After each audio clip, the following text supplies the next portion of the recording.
Very important and sensitive, যেটা হচ্ছে যে সবাই সম্প্রতি দেশের সামগ্রিক স্বাস্থ্য ব্যবস্থা ও স্বাস্থ্য সমস্যা নিয়ে আলোচনা হয়। তাতে বলা হয় বাংলাদেশে মোট মৃত্যুর প্রায় 70% ঘটে হার্ট অ্যাটাক, স্ট্রোক কিংবা ডায়াবেটিস সংক্রান্ত বিভিন্ন ধরনের অসংক্রামক রোগে। অথচ এসব রোগ মোকাবেলায় সরকারের অর্থ বরাদ্দের পরিমাণ মাত্র মোট স্বাস্থ্য বাজেটের 4.2%। এর আগে গত মার্চ মাসে সিপিডির একটা রিপোর্টে জনস্বাস্থ্যের এক ভয়ঙ্কর চিত্র ফুটে উঠেছে। রিপোর্টে বলা হয়েছে দেশের প্রায় 13 কোটি মানুষ প্রয়োজনীয় পুষ্টিকর খাদ্য গ্রহণ করতে পারছেন না।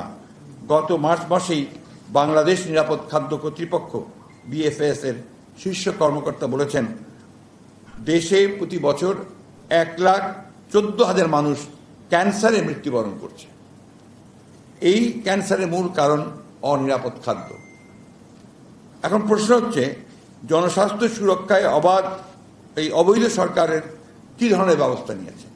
জনস্বাস্থ্য নিরাপত্তায় এই সরকার কেন এত উদাসীন? জনস্বাস্থ্য নিরাপত্তা নিশ্চিত করার লক্ষ্যে দেশের নাগরিকদেরকে পুষ্টিকর খাদ্য যোগান দেয়া, অনিরাপদ খাদ্য সম্পর্কে সচেতন করা সরকারের অন্যতম গুরুত্বপূর্ণ দায়িত্ব। কিন্তু তারা এই দায়িত্বটা পালন করছে না কেন? প্রধানত এখানে তাদের দুর্নীতি জড়িত আছে, এখানে তাদের বিভিন্ন রকম নিজেদের পলিটিক্স জড়িত আছে, তাদের ক্ষমতায় থাকার বিষয়গুলো জড়িত আছে এর মধ্যে। সবাই মনে করে নিজ নিজ দেশের নাগরিকদের স্বাস্থ্য নিরাপত্তা নিশ্চিত করার ক্ষেত্রে রাষ্ট্র কিংবা রাষ্ট্রসংঘ কী ধরনের গুরুত্বপূর্ণ ভূমিকা রাখতে পারে বা রাখা উচিত। সাম্প্রতিক সময়ে ইউরোপিয়ান ইউনিয়ন ছাড়াও আরও কয়েকটি দেশ এমন একটি উজ্জ্বল দৃষ্টান্ত স্থাপন করেছে।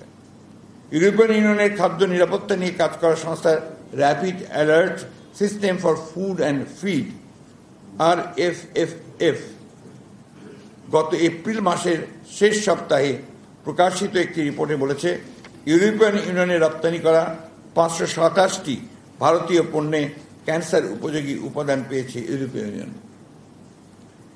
2020 সালের সেপ্টেম্বর থেকে 2024 সালের এপ্রিল মাস পর্যন্ত এই সময়ের মধ্যে পরীক্ষা নিরীক্ষার পর RFFF জানিয়েছে 527টি পণ্যের মধ্যে 332টি খাবার পণ্যের উৎস ভারতে।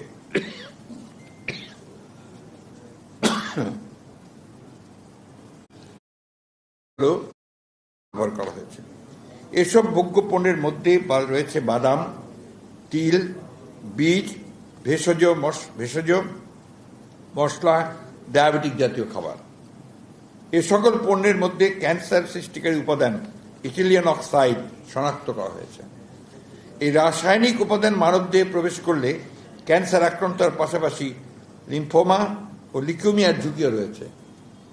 এই রিপোর্ট প্রকাশের পর ভারতের 87টি পণ্যের চালান ইউরোপিয়ান ইউনিয়নভুক্ত দেশগুলোতে ঢুকতে দেওয়া হচ্ছে না। আন্তর্জাতিক সংবাদ সংস্থা রয়টার্স, ভারতের ডেকান হেরাল্ড, ইন্ডিয়ান এক্সপ্রেস সহ দেশ বিদেশের বিভিন্ন গণমাধ্যমে জনস্বাস্থ্যের সঙ্গে সম্পর্ক